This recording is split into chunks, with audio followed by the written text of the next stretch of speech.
Pinag-usapan ng buong mundo ang ginawa ng gobyerno ng Israel kaugnay sa pagpanaw sa pinakamataas na pinuno ng simbahang Katolika na si Pope Francis. Nag-post kasi ang gobyerno ng Israel ng condolences para sa mga members ng Catholic Church dahil sa pagpanaw ni Pope Francis at makalipas lamang ang oras ay dinilit ito. Kaya pinag-usapan ito ng buong mundo. Iba't ibang mga komento, negatibo at positibo. Ang tanong, bakit ito ginawa ng gobyerno ng Israel? At isa pang bagay mga kaibigan, ano ang paraan ng simbahang Katolika upang magpalit ng Santo Papa? Yan ang ating pag-uusapan sa videong ito. Pero bago ang lahat ay huwag kalimutang mag-subscribe, sabay like na rin.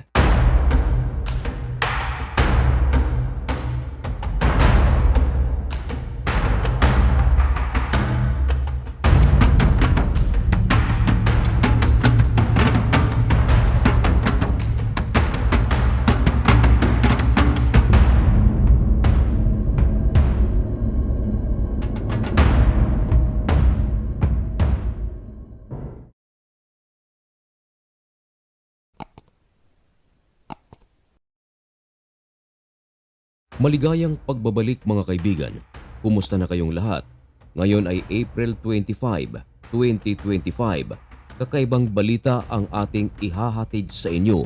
Ito ay tungkol sa ginawa ng gobyerno ng Israel kaugnay sa pagpanaw ni Pope Francis, pinakamataas na pinuno ng simbahang Katolika. Bumuhos ang mga condolences mula sa iba't ibang world leaders at mga kilalang personalidad dahil sa pagpanaw ni Pope Francis. And of course mga kaibigan, kasama rin na nag-post ng condolences ang gobyerno ng Israel. Marami na ang mga nakakita, ibinalita ito at nag-viral. Pero mas lalo pa itong nag-viral mga kaibigan nang makalipas lamang ang ilang oras, dinilit ito ng gobyerno ng Israel. Maging sa mga balita mismo sa loob ng Israel, ito ay pinag-uusapan. Tulad na lang ng tagapagbalita ng mga Hudyo na Jewish News. May kumalat na balita mga kaibigan na dahil sa ginawa ng gobyerno ng Israel ay tinatanggal na rin daw ng Israel ang diplomatic missions worldwide dahil na rin daw ito sa instruction at hindi na raw pumirma ng Vatican Embassy condolences books.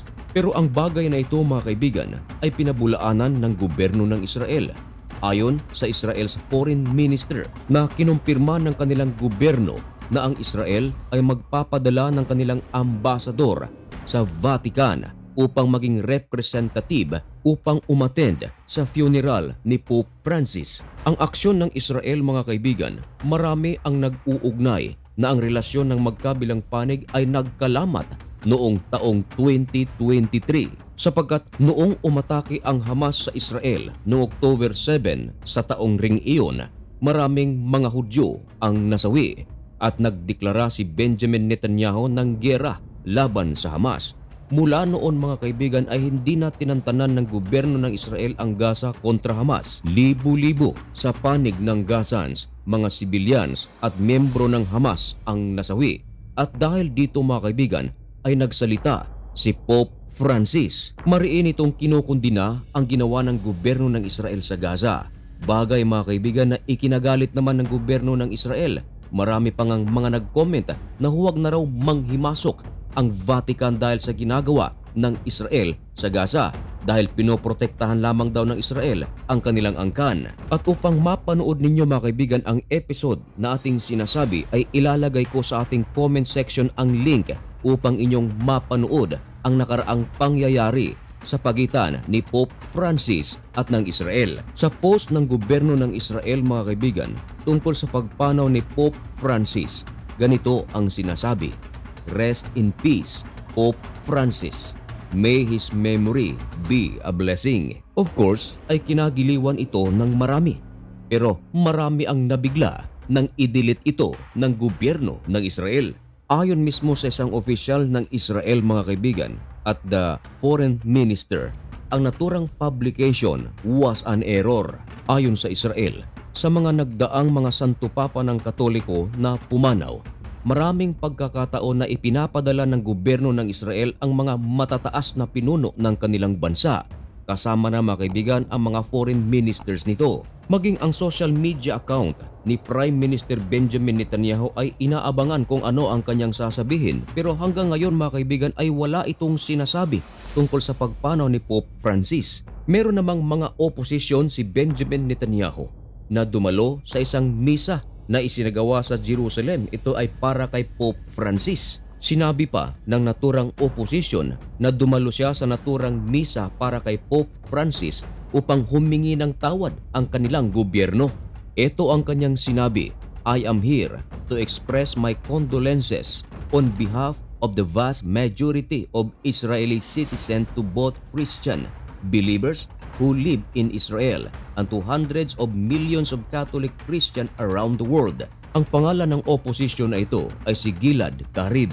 Si Karib mga kaibigan ay merong mga matitinding banat para sa gobyerno ng Israel. Dagdag pa niya mga kaibigan, "I'm ashamed by the fact that the Israeli government and the Knesset did not release an official message of condolences." Sa kabilang dako mga kaibigan, sa pagpanaw ni Pope Francis, of course, kinakailangan itong palitan at upang may mailuklok, kailangan nilang magtalaga at mamili kung sino ang uupo sa kanyang posisyon. Ano nga ba ang proseso upang magtalaga ng bagong Santo Papa ang mga Katoliko gaya ng sitwasyon na ito sa pagpanaw ni Pope Francis? Ang mamimili mga kaibigan ay hindi mga ordinaryong miyembro ng Catholic Church, kundi yung mga may matataas na posisyon mga kaibigan gaya ng cardinals. Ang Catholic Church mga kaibigan ilang araw ngayon ay magsasagawa na sila ng mga ritual. Ang mga ritual na ito ay nakabase sa tradisyon sa pagpipili ng bagong Santo Papa.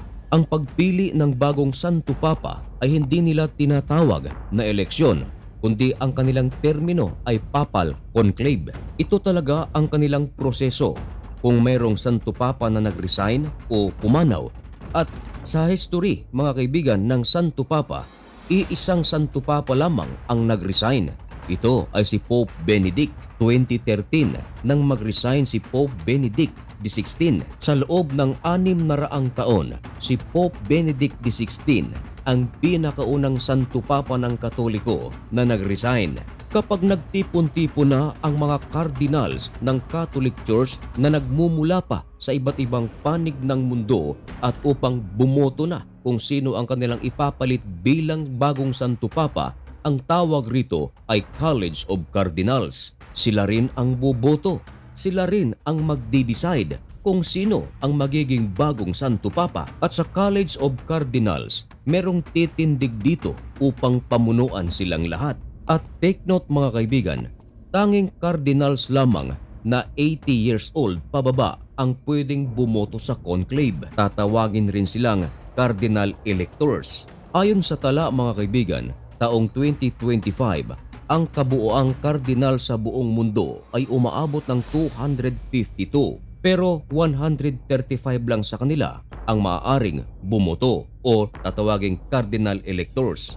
Sa kasagsagan ng conclave, mananatili ang lahat ng cardinals sa Vatican at matindi ang kanilang rules sapagat hindi sila pinapayagan na makipag-usap kahit na kung sino. Ito ay upang maiwasan ang posibleng pangangampanya at sa pamamagitan ng isang misa ay sisimulan ang conclave. Ito ay gagawin sa umaga at doon lamang ito gagawin sa St. Peter's Basilica. At pagdating ng hapon mga kaibigan, ang mga cardinal electors ay pupunta na sa Sistine Chapel. Doon ay gagawin ang tinatawag na oath of secrecy ng bawat isa sa kanila. Pagkatapos nilang mag-oath secrecy mga kaibigan, ilalak na ang pinto ng tinatawag na Sistine Chapel at dito na gagawin ang pagpipili ng bagong Santo Papa. Ang paghahanda ng mga balot na gagamitin sa pagboto ay tinatawag na pre-scrutiny. Scrutiny ang tawag sa palihim na pagboto at pagkatapos ng botohan, tatawagin naman itong post-scrutiny. Dito na bibilangin ang mga boto. Pagkatapos nito mga kaibigan, susunugin nila ang kanilang mga balota. Tinatawag naman itong fumata. At sa kanilang Sistine Chapel mga kaibigan, meron silang chimney. At dito mga kaibigan ay susunugin nila ang balota. And of course, kailangang may mga usok. At dalawang kulay ang usok ang magsisignify mga kaibigan. Una, itim. Ang pangalawa ay puti. Habang nanunood ang mga tao sa labas, kapag itim na usok pa ang lumalabas, ang tawag rito ay fumos niger. Nangangahulugan ito mga kaibigan na wala pa silang napipili bilang bagong Santo Papa. Tapos, kung meron na silang mapili mga kaibigan, meron silang chemical na ilalagay sa kanilang susunugin upang ang lumabas na kulay ng usok ay puti. Ang tawag rito mga kaibigan ay fumos albus. Nangangahulugan ito mga kaibigan na meron ng napiling bagong Santo Papa. Kaya sa usok pa lang, alam na ng mga tao sa labas na meron ng bagong Santo Papa. Kaya lang, hindi pa nila alam kung sino ito.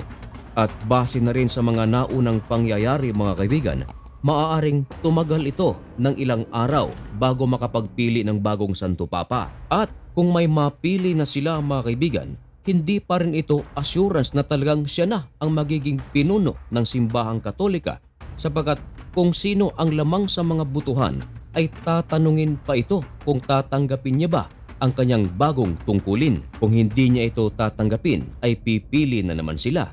Pero kapag tinanggap niya ito mga kaibigan, ihaharap na siya sa Dean of the College of Cardinals. Dito na siya pipili ng kanyang pangalan. Tinatawag itong papal name. At magsusuot na siya ng puting vestments. At magpapakita na siya sa balcony ng St. Peter's Basilica. At sasabihin, "We have a new Pope." Dito na siya iaanunsyo at ipakikilala sa buong mundo. Sana ay meron tayong natutunan sa video ito.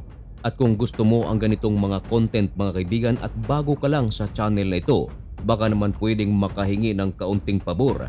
I-subscribe mo na ang napakaliit nating channel na ito. Hanggang dito na lamang muna ang video ito. May God bless you and thank you so much for watching. Goodbye.